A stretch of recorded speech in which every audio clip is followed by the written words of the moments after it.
साथियों, कैसे हैं आप सभी। आप सभी का बहुत बहुत स्वागत है आज के इस लेटेस्ट वीडियो में। उम्मीद करती हूँ कि आप सभी स्वस्थ होंगे, मस्त होंगे, जबरदस्त होंगे और अपनी तैयारी में लगे होंगे। आज के इस वीडियो में हम लोग बात करने वाले हैं कि टेट एग्जाम जो हमारे होते हैं उनका जो एग्जाम पैटर्न है वो कैसा होता है, कितने नंबर के जो है हमारे टेट एग्जाम्स होते हैं, कौन कौन से सब्जेक्ट्स होते हैं, कितने सब्जेक्ट्स होते हैं और कितने नंबर लाने पर जो है हम एग्जाम में क्वालिफाई कर जाते हैं।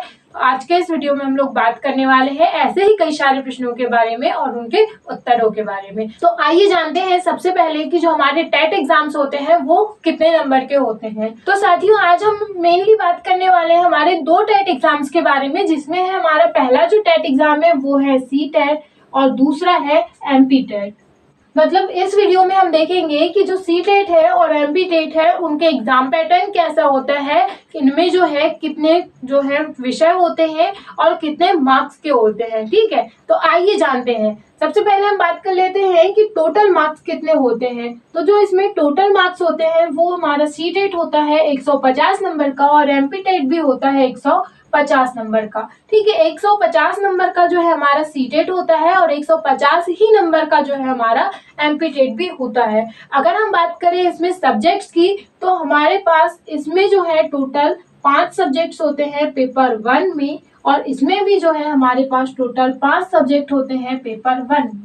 ठीक है, अगर हम बात करते हैं कि हमको मिनिमम मार्क्स कितने चाहिए होते हैं, तो जैसे हमारे जो जनरल वाले कैंडिडेट हैं, जो लोग जनरल में आते हैं, उन लोगों को चाहिए होते हैं 60% मार्क्स। मतलब जो टोटल 150 है उसके 60% मतलब 90 नंबर इन लोगों को चाहिए होते हैं क्वालिफाइंग के लिए, मतलब एग्जाम को क्वालिफाई करने के लिए। वैसे ही एमपी टेट में भी है कि अगर कोई कैंडिडेट जनरल वाला है, नॉन रिजर्व है, मतलब उसको कोई भी रिजर्वेशन नहीं मिला है, तो उसको भी क्वालिफाई करने के लिए चाहिए होते हैं 90 नंबर, मतलब कि 60% अंक। इतनी बात आप लोग समझे कि 90 नंबर इनको जो है चाहिए होते हैं। अगर किसी ने सीटेट और एमपीटेट दिया है और वो जनरल कैटेगरी से बिलोंग करता है तो उसके जो नंबर है वो 91 या 90 होने चाहिए।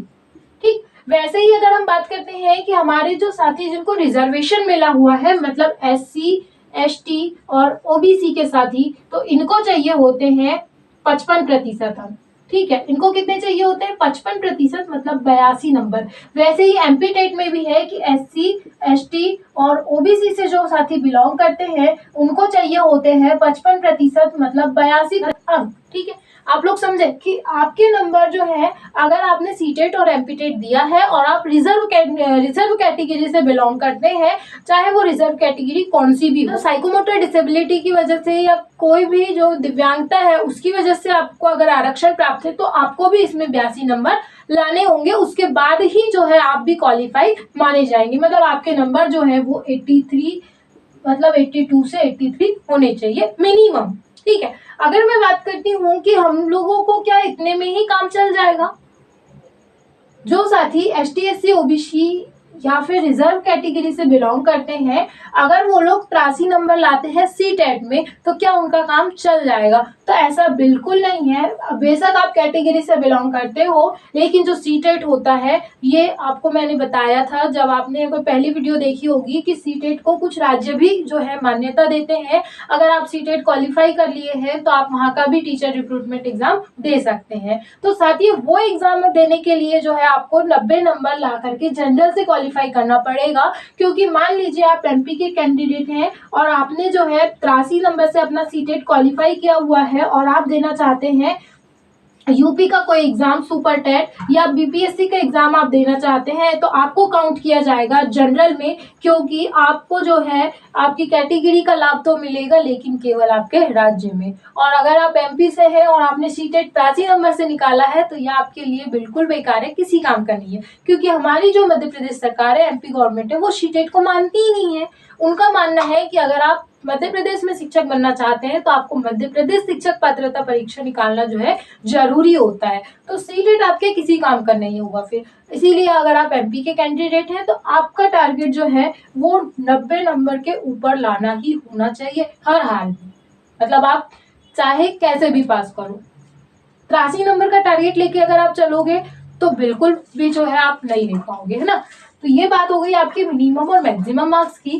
तो आपसे जो है स्ट्रेटेजी मैंने पिछले वीडियो में शेयर की है, आप वहां जाकर जो है स्ट्रेटेजी वाला वीडियो देख सकते हैं। ये हो गया। अब बात करते हैं एग्जाम पैटर्न की।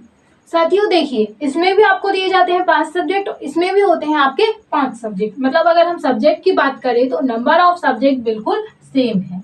कैसे है? नंबर ऑफ सब्जेक्ट जो है आपके सेम है। इसमें भी आपके 5 सब्जेक्ट होते हैं, इसमें भी आपके 5 सब्जेक्ट होते हैं। अब आप देखिए एग्जाम पैटर्न जो है वो भी इनका बिल्कुल सेम है, सिलेबस भी सेम है। मतलब साथ साथ आप इनकी तैयारी जो है वो कर सकते हैं। ठीक, तो देखते हैं। इसमें आपका पहला सब्जेक्ट होता है का सीडीपी का। सीडीपी को बोला जाता है चाइल्ड डेवलपमेंट एंड पेडागोजी। तो ये जो एक सब्जेक्ट है आपका, यही आपका जो सब्जेक्ट है वो एमपी टेट में भी होता है और यहाँ पर भी इसको बोला जाता है सीडीपी। मतलब हम कह सकते हैं कि आपका जो पहला सब्जेक्ट होता है 5 में से, वो पहला सब्जेक्ट होता है आपका सीडीपी का, जिसको हम बोलते हैं चाइल्ड डेवलपमेंट एंड पेडागोजी। और हिंदी में अगर हम बोले तो ये होता है बाल विकास एवं शिक्षण शास्त्र। ठीक है, ये आपसे पूछा जाता है सी टेट में 30 नंबर का और एमपी टेट में भी आपसे पूछा जाता है 30 नंबर का। ठीक है साथियों, अगर हम दूसरे सब्जेक्ट की बात करें तो दूसरा जो आपका सब्जेक्ट होता है वो होता है आपका लैंग्वेज का। ठीक है, मतलब आपको मैंने बताया था कि जो हमारा एग्जाम होता है, चाहे सी टेट का हो या फिर एमपी टेट का हो, दोनों ही एग्जाम में आपसे जो है कोई भी 2 लैंग्वेज जो है कंपलसरी आपसे पूछी जाती है। तो जो दूसरा सब्जेक्ट होता है वो होता है आपका लैंग्वेज फर्स्ट का। ठीक है, और लैंग्वेज फर्स्ट जो होती है वो आपसे पूछी जाती है टोटल 30 मार्क्स की। कितने मार्क्स की पूछी जाती है? 30 मार्क्स की। ठीक है, ये भी जो है अलग अलग भागों में बटी होती है, इसको हम अभी देखेंगे। वैसे ही आपसे जो है एमपी टेट में भी लैंग्वेज फर्स्ट आपसे पूछी जाती है और ये होती है आपकी 30 नंबर की। ठीक है, ये क्या है आपकी लैंग्वेज फर्स्ट। वैसे ही अगर हम तीसरे सब्जेक्ट की बात करें तो जो तीसरा सब्जेक्ट होता है वो होता है आपका लैंग्वेज सेकेंड का। लैंग्वेज सेकंड ये भी होता है आपका 30 नंबर का। और ऐसे ही आपका जो है एमपी टेट में भी होता है कि आपकी एक लैंग्वेज सेकंड होती है जो आपसे 30 नंबर की पूछी जाती है। अब देखिए, अगर हम बात करें कि लैंग्वेज फर्स्ट और सेकंड में क्या अंतर है, तो हमारा जो एमपी टेट है या सी टेट है, इन टेट एग्जाम्स को देते टाइम जो है एलिजिबिलिटी क्राइटेरिया में हमसे पूछा जाता है कि हमको कोई भी जो है 2 लैंग्वेजेस आनी चाहिए जो स्टैंडर्ड होती है। ठीक है, तो जब भी हम फॉर्म भरने जाते हैं तो हमको काफी सारी लैंग्वेजेस के ऑप्शन वहाँ पे दिए जाते हैं, जिसमें से जो है हमारी मदर लैंग्वेज और साथ साथ जो स्टैंडर्ड लैंग्वेज होती है जिसमें बच्चों की पढ़ाई कराई जाती है, वो सभी लैंग्वेज जो है हमको वहाँ देखने को मिलती है। मेनली जो है अगर हम बात करते हैं मध्य प्रदेश में, तो मध्य प्रदेश क्या है, हिंदी भाषी क्षेत्र है। तो यहाँ के मेनली जो साथी होते हैं हमारे, अगर उन लोगों को इंग्लिश नहीं आती है या कम आती है, इंग्लिश मीडियम से जो नहीं आते हैं, वो लोग लैंग्वेज 1 में अपनी हिंदी को रखते हैं। किसको रखते हैं? हिंदी को। और लैंग्वेज 2 में रखते हैं इंग्लिश को। ठीक है, लेकिन अगर हम बात करें कि क्या ये कंपलसरी है, तो ऐसा बिल्कुल नहीं है। आप चाहे तो हिंदी के अलावा भी कोई और लैंग्वेज को अपनी फर्स्ट लैंग्वेज बना सकते हैं और इंग्लिश के अलावा भी किसी और लैंग्वेज को सेकंड लैंग्वेज बना सकते हैं। लेकिन हाँ, आपको 2 लैंग्वेज रखना जो है कंपलसरी होता है। ठीक, अगर हम इसमें अंतर की बात करते हैं तो जो हमारी हिंदी मतलब फर्स्ट लैंग्वेज होती है, फर्स्ट लैंग्वेज के जो आपसे क्वेश्चन पूछे जाते हैं उनका लेवल जो है वो थोड़ा हाई होता है एज कम्पेयर टू आपकी सेकंड लैंग्वेज के। मान लीजिए कि आपने लैंग्वेज 1 में हिंदी को ले रखा है और लैंग्वेज 2 में जो है आपने इंग्लिश को ले रखा है, तो आप क्वेश्चन में देखेंगे कि आपसे जो हिंदी के लैंग्वेज के क्वेश्चन पूछे गए हैं, चाहे वो आपके पैसेज के हों या फिर शिक्षण शास्त्र के हो, उसके जो क्वेश्चन होंगे आपकी इंग्लिश लैंग्वेज के क्वेश्चन से थोड़े से जो है हाई लेवल के होंगे, थोड़ा सा उनका स्तर जो है वो ज्यादा होगा। ठीक है, वैसे ही लैंग्वेज 2 की अगर हम बात करते हैं तो अगर इसका स्तर ज्यादा है तो इसका स्तर जो है ऑटोमेटिक कम होता है, लेकिन इतना कम नहीं होता है कि आप बिना पढ़े पास कर ले। पढ़ाई आपको जो है दोनों में करनी पड़ती है, लेकिन इसकी तुलना में जो है इसका स्तर थोड़ा सा कम होता है। ठीक, अगर हम चौथे सब्जेक्ट की बात करें तो हमारा 4th पे जो सब्जेक्ट आता है वो आता है हमारा ईवीएस का, इन्वायरमेंटल स्टडीज या फिर इन्वायरमेंटल साइंस भी इसको हम जो है कई बार बोल देते हैं। ये भी आपसे सी टेट के एग्जाम में पूछा जाता है टोटल 30 नंबर का, और जो आपका एमपी टेट होता है उसमें भी आपसे पूछा जाता है ईवीएस टोटल 30 नंबर का। ठीक, और अगर हम 5वें सब्जेक्ट की बात करें तो वो होता है हमारा मैथ्स का, जिसको हम कई बार मैथमेटिक्स भी बोल देते हैं। इसमें आपसे जो है टोटल 30 नंबर की पूछी जाती है। अगर हम बात करें एमपी टेट की तो यहाँ पर भी सेम ऐसा ही है, आपसे 30 नंबर की ही जो है मैथमेटिक्स यहाँ पर पूछी जाती है। ठीक है, अब अगर हम बात करें कि क्या हमसे जो है ये 30 नंबर के किस प्रकार से होते हैं, तो साथियों मैं आपको एक बात बताना चाहती हूँ कि जो हमारा सीटेट और एमपीटेट है, इन दोनों ही एग्जाम में जो है पेडागोजी का विशेष महत्व है कि पेडागोजी आपसे 30 नंबर की तो यहाँ पे पूछी ही जा रही है। ठीक है, चाइल्ड डेवलपमेंट एंड पेडागोजी में जो है केवल आपसे सीडीपी नहीं पूछ रहे हैं, लेकिन क्या है कि ये जो 30 नंबर है ना आपके शिक्षण शास्त्र के, बाल विकास एवं शिक्षण शास्त्र, तो इसमें क्या है कि जो 15 नंबर है ये आपके पूछे जाएंगे बाल विकास, और ये जो 15 नंबर बचे हैं ये आपके पूछे जाएंगे शिक्षण शास्त्र से। बाल विकास एवं शिक्षण शास्त्र जैसा इस विषय का नाम है चाइल्ड डेवलपमेंट एंड पेडागोजी, तो जो चाइल्ड डेवलपमेंट के जो क्वेश्चन है वो 15 क्वेश्चन आपसे पूछे जाएंगे सीटेट में ही, और सेम जो है एमपीटेट में भी होता है कि 15 जो क्वेश्चन है आपसे यहाँ पे चाइल्ड डेवलपमेंट के पूछे जाएंगे और 15 क्वेश्चन आपसे जो है पेडागोजी के मतलब शिक्षण शास्त्र के पूछे जाएंगे। ठीक है, इतनी बात आप लोग समझे कि यहाँ 15 नंबर की पेडागोजी आपसे पूछी जाएगी और 15 नंबर का जो है बाल विकास पूछा जाएगा। ठीक, अगर हम बात करते हैं लैंग्वेज की, तो लैंग्वेज के भी जो नंबर है 30, ये 15-15 नंबर में आपके बटे होते हैं कि भाई 15 नंबर की आपसे पूछी जाएगी पेडागोजी। अब देखिए लैंग्वेज फर्स्ट में किसकी पेडागोजी पूछेगा, ये लैंग्वेज फर्स्ट में आपसे जो पेडागोजी पूछी जाएगी, जो भी आपने लैंग्वेज ली है उस लैंग्वेज की पेडागोजी आपसे पूछी जाएगी। जैसे आपने हिंदी लिखी है तो आपसे हिंदी भाषा के शिक्षण शास्त्र से संबंधित जो सवाल है, हिंदी शिक्षण शास्त्र, हिंदी पेडागोजी जो है वो आपसे पूछी जाएगी 15 नंबर की। और 15 नंबर में जो है आपको पैसेज दिए जाएंगे, मतलब अनसीन पैसेज जिसको हम अपठित गद्यांश बोलते हैं, वो गद्यांश आपको दिए जाएंगे आपकी लैंग्वेज फर्स्ट में, और उसी गद्यांश से संबंधित प्रश्न आपको वहां पर दिए होंगे। तो 15 नंबर के आपके जो है गद्यांश पूछे जाएंगे और 15 नंबर की आपकी लैंग्वेज पेडागोजी होगी।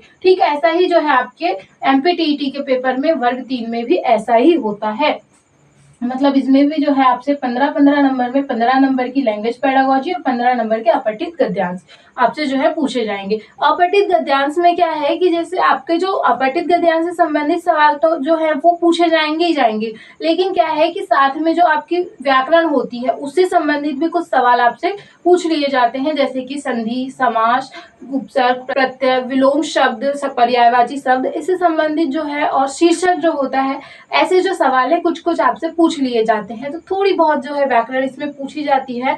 और अगर हम बात करते हैं एमपीटेट और सीटेट, तो दोनों के लिए ही जो है आपको हिंदी साहित्य या फिर हिंदी व्याकरण को बहुत ज्यादा गहराई से पढ़ने की जो है बिल्कुल भी जरूरत नहीं होती है। अगर हम बात करें एमपीटेट की, तो थोड़ी देर बाद हम जो है इसके बारे में भी बात करेंगे। ठीक, अब देखते हैं कि हमारा तीसरा विषय क्या है। तो जो तीसरा विषय है वो होती है लैंग्वेज सेकेंड। जैसा मैंने आपको लैंग्वेज फर्स्ट में बताया कि भाई 15 नंबर की आपसे पेडागोजी पूछी जाएगी और 15 नंबर का आपसे जो है पैसेज पूछे जाएंगे, ठीक वैसे ही आपका यहाँ पर भी है। तो लैंग्वेज सेकेंड में किसकी पेडागोजी पूछेगा वो, तो जो लैंग्वेज आपने ली है अपनी सेकेंड लैंग्वेज, फॉर एग्जाम्पल आपने इंग्लिश ली है, तो इंग्लिश की जो पेडागोजी होती है, इंग्लिश भाषा का जो शिक्षण शास्त्र होता है, उससे संबंधित जो 15 सवाल है वो आपसे पूछे जाएंगे आपके तीसरे विषय के 15 नंबरों में। ठीक है, और बाकी जो 15 बचे हैं तो इंग्लिश के भी जो है आपको पैसेज अपने जो क्वेश्चन पेपर होगा उसमें देखने को मिल जाएंगे। ठीक, तो इंग्लिश से रिलेटेड जो है 15 सवाल आपसे पूछे जाएंगे अनसीन पैसेज से, और 15 सवाल पूछे जाएंगे आपकी पेडागोजी से। तो जो अनसीन पैसेज के सवाल है उसमें जो है फिर से रिपीटेड उसमें आपसे ग्रामर पूछी जाएगी कि एंटोनिम, सिनोनिम, और जो सुफिक्स, प्रीफिक्स होते हैं, थोड़े बहुत प्रपोजिशन, कंजक्शन होते हैं, इनसे जो रिलेटेड है कुछ कुछ सवाल आपसे देखने को मिल सकते हैं। लेकिन ये भी जो क्वेश्चन होंगे आपसे वो पैसेज के अंदर से ही आपसे पूछे जाएंगे। ठीक है, अगर हम बात करते हैं ईवीएस की, तो ईवीएस में भी अगेन वही है कि 15 नंबर की आपसे पेडागोजी पूछी जाएगी, किसकी, ईवीएस की। पर्यावरण जो विषय होता है शिक्षण शास्त्र, वो पूछा जाएगा कि पर्यावरण विषय को कैसे पढ़ाया जाता है, पर्यावरण का जो शिक्षण शास्त्र है उससे संबंधित सवाल आपसे पूछे जाएंगे किसमें, ईवीएस के 15 नंबर में। ठीक, और वैसे ही ईवीएस के जो दूसरे 15 नंबर है, ठीक है, 15 नंबर की होगी पेडागोजी, और जो 15 नंबर बचे हैं आपके, इसमें पूछा जाएगा आपका कंटेंट। ठीक, वैसा ही आपका जो है एमपीटेट में भी है कि 30 में से ये भी होगा आपका 15 नंबर की ईवीएस पेडागोजी और 15 नंबर का कंटेंट। ठीक है, अब देखिए, इसमें जो हमसे कंटेंट पूछा जाएगा, फिर पेडागोजी तो हम लोग समझ गए हैं कि हमसे जो है पेडागोजी ईवीएस की पूछी जाएगी 15 नंबर की, ठीक है। कि शिक्षा शास्त्र ईवीएस जो हमारा सब्जेक्ट होता है उसको हम कैसे पढ़ा सकते हैं, कैसे पढ़ाया जाता है, मतलब पेडागोजी क्या होती है आप लोग जानते हैं। तो उससे रिलेटेड 15 सवाल पूछेंगे और जो 15 नंबर का कॉन्टेंट आपसे पूछा जाएगा, भाई कॉन्टेंट क्या है, तो कॉन्टेंट में ऐसे सवाल आएंगे जो फैक्ट बेस्ड होंगे, ठीक है। आपकी अंडरस्टैंडिंग बेस्ड तो जो सवाल है वो रहेंगे ही रहेंगे, लेकिन कुछ जो फैक्ट है वो आएंगे। तो ये सवाल कहाँ से आएंगे और ये कहाँ से पूछा जाएगा, तो मैंने आपको बताया था कि हमको एनसीईआरटी पढ़नी है, तो एनसीईआरटी जो होती है उससे आपके जो सवाल है वो आपको देखने को मिल जाते हैं, चाहे एमपी टेट हो या सी टेट हो, दोनों में ही जो है आपकी एनसीईआरटी की बुक से सवाल पूछे जाते हैं। कक्षा 3, 4 और 5 ये जो एनसीईआरटी है ये प्राइमरी है, मतलब जो है इस एग्जाम की तैयारी की प्राइमरी जो रिक्वायरमेंट है, जो हमारी प्राथमिक आवश्यकता है, वो है कक्षा 3, 4, 5 की ईवीएस की किताबें, अगर हम इस विषय को तैयार करना चाहते हैं बहुत अच्छे से तो, और अच्छे से नहीं करना है तो भी आपको इसको पढ़ना पड़ेगा, ठीक है। मतलब ईवीएस के जो 15 क्वेश्चन है वो आपसे पूछे जाएंगे कक्षा 3, 4 और 5 की किताबों से। लेकिन अगर आप ऐसा सोचते हैं कि ईवीएस भी हमको बहुत अच्छे से करना है, बहुत अच्छे नंबर लेने हैं, या फिर हमको बहुत अच्छे से एग्जाम को क्वालिफाई करना है, तो आप क्या कर सकते हैं, 3, 4, 5 की किताबों को तो पढ़ेंगे एनसीईआरटी की, साथ के साथ क्या करेंगे कि कक्षा 6, 7 और 8 की जो किताबें हैं तो उसमें भी क्या है, जैसे विज्ञान है, सामाजिक विज्ञान है, तो ऐसे जो विषय हैं जो कि इसमें क्या है कि ईवीएस के कुछ टॉपिक्स आपको उसमें दिए रहते हैं, तो उनको भी जो है आपको पढ़ लेना है। कि भाई जैसे पोषण वाला जो विषय है आपका कक्षा 6वीं में दिया है लेकिन ईवीएस से संबंधित है, जैसे भूगोल है तो भूगोल के कुछ टॉपिक ऐसे हैं जिसमें आपको वायुमंडल के बारे में बताया गया है, आपकी प्रकृति के बारे में बताया है, हमारे इंडिया की भौगोलिक स्थिति के बारे में बताया है, तो इन क्वेश्चंस को जो है आप वहाँ की एनसीईआरटी से कवर कर सकते हैं, विज्ञान और सामाजिक विज्ञान, ठीक है। मतलब आपको उसमें जो है वो टॉपिक्स को पढ़ लेना है कक्षा 6, 7, 8 के जो ईवीएस से संबंधित है, ईवीएस से रिलेट करते हैं, ठीक है।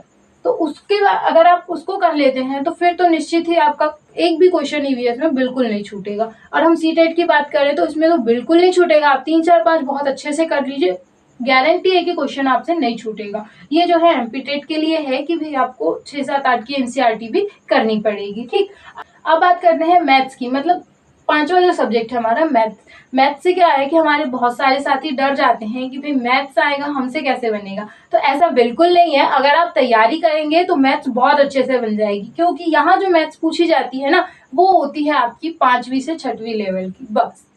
ऐसा नहीं है कि 5वीं से 6वीं लेवल की तो हम बिना पढ़े कर लेंगे, ऐसा नहीं है। उसका जो है क्वेश्चन वहीं के रहते हैं, लेकिन जो सोचने का तरीका है, समझने का तरीका है, वे ऑफ थिंकिंग जो है वो आपको चेंज करना पड़ेगा, एक एस्पिरेंट के जैसे सोचना पड़ेगा और प्रैक्टिस करनी पड़ेगी, ठीक है। तो मैथ्स में भी क्या है कि 15 क्वेश्चन आपके जो है मैथ्स पेडागोजी के पूछे जाते हैं और 15 क्वेश्चन होते हैं मैथ्स के कंटेंट के। इसका भी आपको प्रॉपर टॉपिक्स दिए जाते हैं कि कौन कौन से टॉपिक्स से आपसे सवाल पूछे जाएंगे। अगर हम बात करें एमपी टेट की तो इसमें भी सेम है, 15 नंबर की मैथ्स पेडागोजी आएगी और 15 नंबर का ही मैथ्स का कंटेंट आएगा, और इसको जो है प्रॉपर आपको ऑर्गेनाइज्ड फॉर्म में सिलेबस दिया जाता है, तो सिलेबस से जो है आप इस चीज को समझ सकते हैं। तो आई होप कि आपको एग्जाम पैटर्न जो है वो समझ में आ गया होगा कि हमसे किस प्रकार के सवाल यहाँ पे पूछे जाते हैं। तो देखिए क्या है कि जो 150 नंबर है हमारे 150 में से जो है 75 नंबर की जो है आपसे केवल पेडागोजी पूछी जाती है।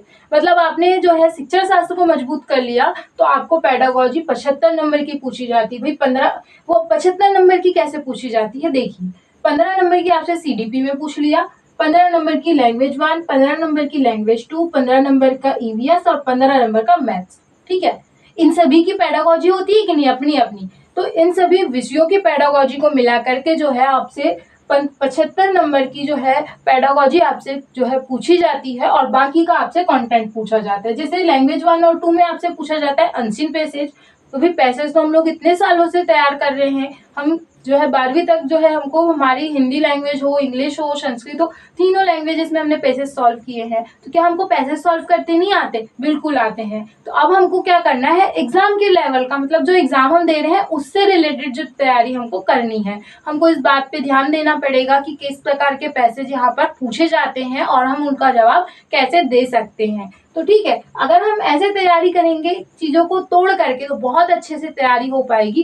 भाई 75 नंबर की पेडागोजी हमसे पूछी जाती है तो हम क्या इतनी भी तैयारी नहीं कर सकते हैं? ठीक है, 75 में से 75 हम नहीं लेते हैं, लेकिन क्या हम यहाँ से 65 नंबर नहीं ले सकते? 65 नंबर आपने जो है आपकी पेडागोजी से ले लिए, कुछ नंबर आप अपनी लैंग्वेज में, कुछ लैंग्वेज सेकंड में, कुछ ईवीएस में, कुछ मैथ्स में, ऐसे कुछ कुछ नंबर भी अगर आप लेंगे तो आराम से आप 90 प्लस नंबर ले सकते हैं। मेरा मानना है कि आपको केवल 90 नंबर की तैयारी या 90 नंबर का टारगेट लेके जो है इनको नहीं पढ़ना चाहिए, इनकी तैयारी नहीं करनी चाहिए। जैसे कि अगर मैं बात करूँ पेडागोजी की, तो 75 नंबर की पेडागोजी तो यहाँ पे पूछी जाती है, लेकिन रिक्रूटमेंट एग्जाम जो है वहां पर भी आपसे पेडागोजी पूछी जाती है। तो मेरा मानना है कि पेडागोजी आपको बहुत ज़्यादा अच्छे से पढ़नी चाहिए, ताकि आने वाले जो रिक्रूटमेंट एग्जाम है, बड़े एग्जाम की तैयारी जब आप करेंगे तो बहुत आसानी से जो है उनको पास कर सकते हैं और उन चीज़ों को आप समझने में सक्षम हो पाएंगे।